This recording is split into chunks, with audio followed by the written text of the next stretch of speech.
Welcome to Pulse on Impact, a GRESB series that spotlights how asset impact's forward-looking climate data turns disclosure into decisions.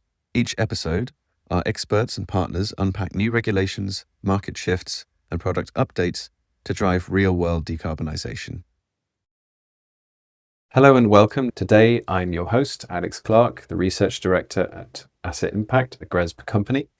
And we're going to be talking about the revised European Banking Authority, or EBA Pillar 3 ESG disclosures. To help me go through this today, I'm joined by Dr. Inna Amasheva at ESG Book. Dr. Amasheva, very happy to have you on the podcast. Thanks for having me.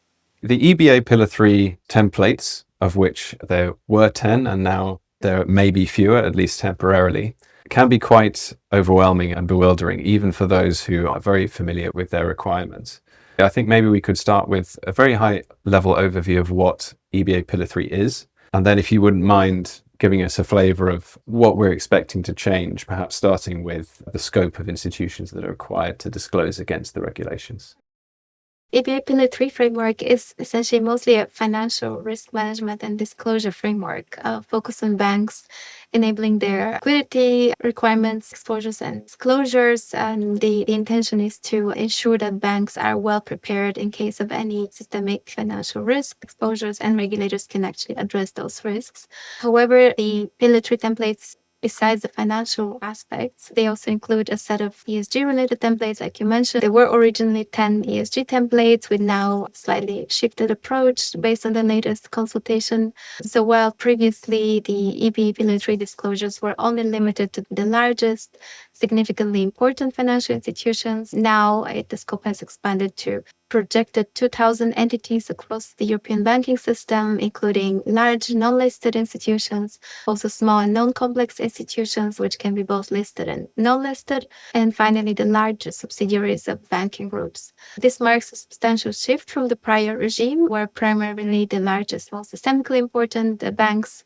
were subject to the disclosures. So now even smaller and less complex players have to prepare their sustainability reporting, even though it might be in a scaled back and more proportionate fashion. So I guess that kind of brings us to the whole point around the data challenges. So from your point of view, what are the biggest data challenges that institutions face under the revised framework, and how do you think they can start addressing these? Thanks very much, Inna, for the comprehensive overview. Looking at the data challenges, we summarized these in the first edition of the practical guide that we released earlier this year. And to be honest, most of the data challenges are still there, insofar as for institutions looking to comprehensively map the sources of their financed emissions today and how these will evolve in future, they're still on the hook for doing that in the revised disclosures. And some of the difficulties in doing so are a lack of clarity and a lack of consistency in corporate disclosure documents, where variance in accounting standards and approaches are often implicit rather than explicit and mean that you think you might be comparing apples to apples, but there's no guarantee that you are. Gaps in scope coverage, most particularly scope 3 emissions, and this is a bugbear of the industry in general, of course.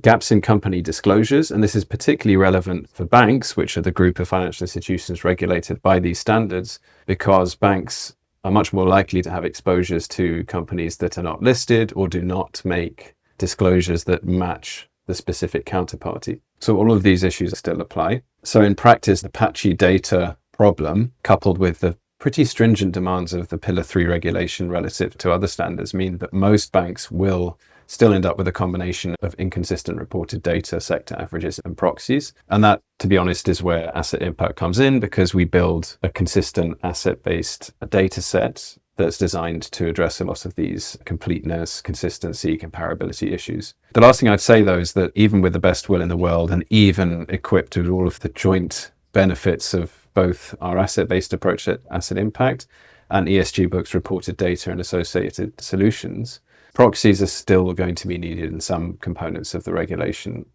I'd be curious if you agree with that. And it is helpful, I think, overall, that the revised proposals seem to give banks a little more clarity over the use of proxies and estimates. And the guidelines for the use of proxies, for example, is now designed to align with the Partnership for Carbon Accounting Financials, or PCAF, methodologies that are quite broadly used for financed emissions calculations. Yeah, exactly. I think essentially the new templates are providing much needed clarity and just echoing some of the challenges you mentioned. And through our own conversations with banks at ESG Book, what we consistently see is that banks need to combine two different data sets for their Pillar 3 reporting because there's no one-stop solution. Given the complexity of the data, the breadth and extent of the reporting required, they often need to go through a variety of different providers in order to get that information. So it's quite a challenging task. Plus, what you mentioned regarding the lack of data for smaller portfolio holdings, or even on the real estate side, when it comes to real estate exposures, EPS or energy performance certificate data, residential mortgages, these are areas of concern that banks consistently cite. So remains to be seen. Okay, we've been through some of the high level challenges and data management issues associated with the EBA Pillar 3 templates. But I think what would be useful to our listeners at this point is to understand what has changed between the previous iteration of the standards earlier this year and the consultation draft that was issued in May. If you wouldn't mind in there, can you walk us through some of the high-level updates to the disclosure templates and particularly focusing on some of the flashpoints, which tend to be around physical risk and the famous or even infamous green asset ratio? Well, on the physical risk front, the revised templates propose a more granular and hazard-specific reporting framework. Essentially, instead of the previous more generic distinction between acute and chronic risk split, the new template 5 now breaks down physical risk into 4 concrete hazard types, which are temperature, wind, water, and solid mass, which allows banks to more specifically pinpoint the areas of physical risk and climate hazards that they might be exposed to. Together with that, there is a more regional granularity via a specific NUTS regions breakdown. So this is about the geolocation specificity, again, that banks need to report to, going one level deeper, essentially enhancing spatial risk visibility. And finally, there's more transparency around methodologies. That, of course, leads to the implications that banks would need specific geotat data, hazard-specific risk mappings, as well as clear scoring frameworks to comply with the new approach. And maybe on the green asset ratio side, that has also expanded in scope. So the new EBA proposal is harmonized directly with the EU Taxonomy, which itself has been revised with the new delegated act issued in July of this year, essentially also expanding the scope of GAR and BTAR, the Banking Book Taxonomy Alignment Ratio, to include all 6 taxonomy environmental objectives rather than just climate mitigation adaptation, which was the case previously. So now the new templates are being aligned to taxonomy standards and reporting directly. A further thing to note is that the reporting on green asset ratio and BTAR has been suspended. So essentially banks have been given kind of grace period to voluntarily report on these templates if they choose to do so, also to align with the late time taxonomy reporting itself. So the main implication for that is that while the new approach brings enhanced clarity around sustainable financing, many institutions would need to still build capabilities to integrate the new reported data. And I think another challenge is that companies themselves are being given the choice of whether to adopt the new taxonomy reporting format or not for the 2026 reporting year. So we might end up with slightly different data sets on the EU taxonomy side up until the full framework becomes effective from 2027 onwards. Maybe a couple of other points is that sectoral alignment, essentially the sector reporting has been updated to the new LACE classification system. There have been also a couple of enhancements on the real estate front, so clarity around, again, methodology, EPS labels, as well as better guidance on using proxy data, as you mentioned. And on template 3, which is the climate alignment metrics, the emphasis has shifted to greenhouse gas intensity-based targets, which also mandates disclosures of baseline 2030 data, as well as post-2030 emissions intensity targets. So quite a few things to digest there. So hopefully our users will find the updated user guide quite helpful. Great. Thank you for the overview of what's changed. But just turning to the implications for banks, given that we've got a staggered timeline that's stretching ahead to 2029, actually, in some cases. Just for our listeners' benefit, let's break it down somewhat. I think it's clear that the requirements that apply across the board and are most relevant to any institution, regardless of which category they fall into, are clearly related to robust climate risk metrics. So for banks, Concretely, looking at the updated templates, this means focusing on exposures.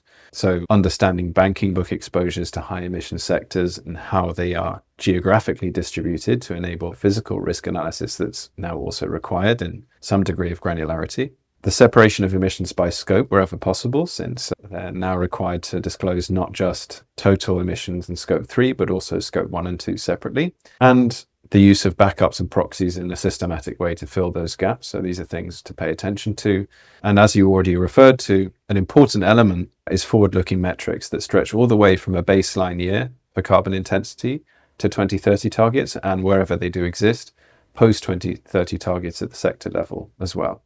So there is an element, I think, here, both of doubling down on key climate risk relevant information, but also a degree of future-proofing, where metrics like the green asset ratio and how they're defined and what's being counted are being more automatically linked to updates in the EU Taxonomy, such that at this particular moment in time, and for the next 12 to 18 months, we might have some inconsistency, but the eventual goal is that it's all working together smoothly. So why do you think this is so important to the European regulatory authorities?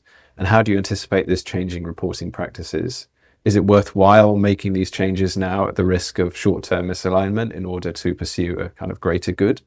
What's your view on this? Given the fact that EU-level regulations have often shown that they are not harmonized, right? You see that across the board with SFDR and now the newly incoming CSRD and so forth. I think it's really important that financial institution regulators and corporate level regulators are somehow interconnected, so they do speak to each other and they do create these frameworks. And the case of the EBA Pillar 3 revision is a case in point. They're trying to reflect the fact that the EU Taxonomy is a living instrument. It has been intended to be a living instrument, especially given the scope of activities covered. It's quite important that any changes within the taxonomy framework are automatically built into the EBA reporting framework as well, to avoid for any further revisions. So yeah, in summary, by embedding future-proofing into the Pillar 3 framework that links Pillar 3 disclosures automatically to the EU taxonomy, the EBA is able to enable both continuous alignment with the changing sustainability standards in the EU taxonomy, but also operational efficiency that reduces manual compliance burden and also leads to greater data integrity and auditability. So with that, I also wanted to kind of ask where asset impacts work fits in supporting institutions to meet these ever-expanding requirements and also ensure consistency across data disclosures. Alex?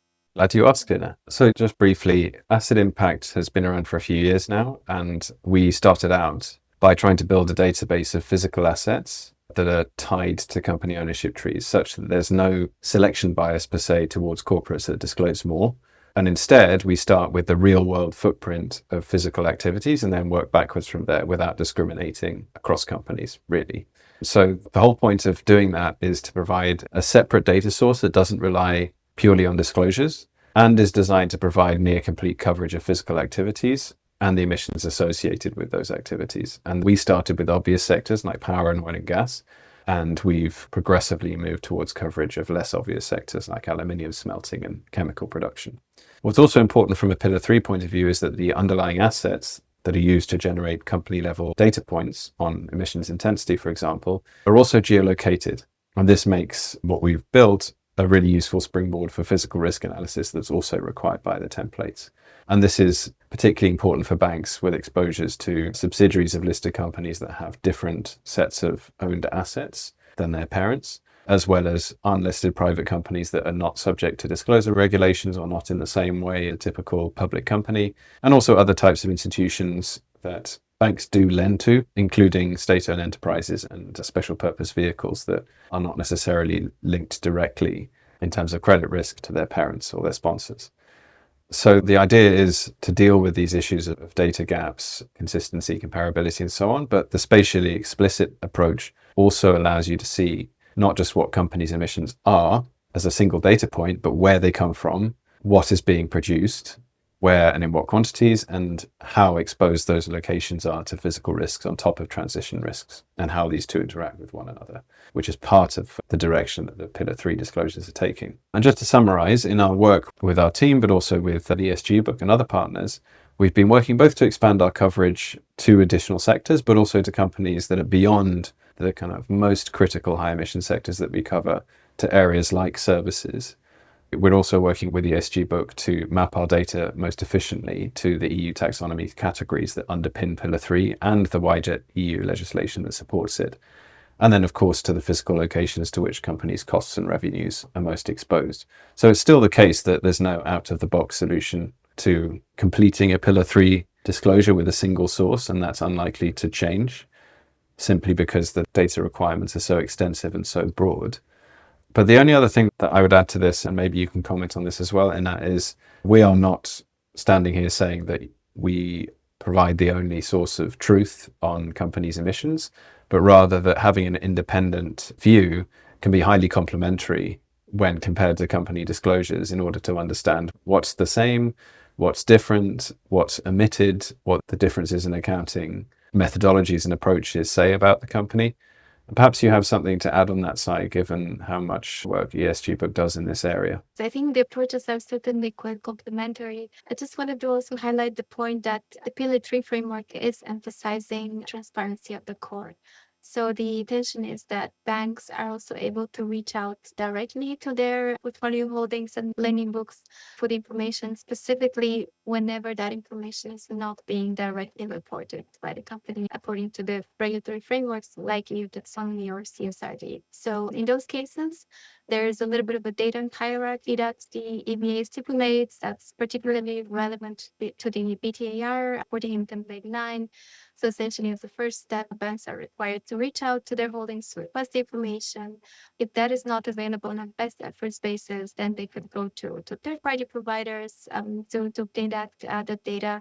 And then finally, there's, of course, the use of proxies and estimations. And so just wanted to mention here, for instance, that part of ESG Book's solution is not just providing reported data as well as estimated data on company emissions and EU taxonomy exposures, but also the engagement mechanism that enables banks to directly reach out and get that data in an efficient manner through the ESG Book reporting platform. So definitely a lot of things to consider in terms of mixing and matching different approaches, obtaining the data required for Pillar 3 reporting.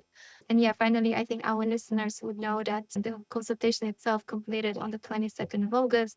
So now the EBA is considering all the responses and they would be issuing the final version of the regulatory technical standards sometime in Q4. I don't have a specific timeline in mind.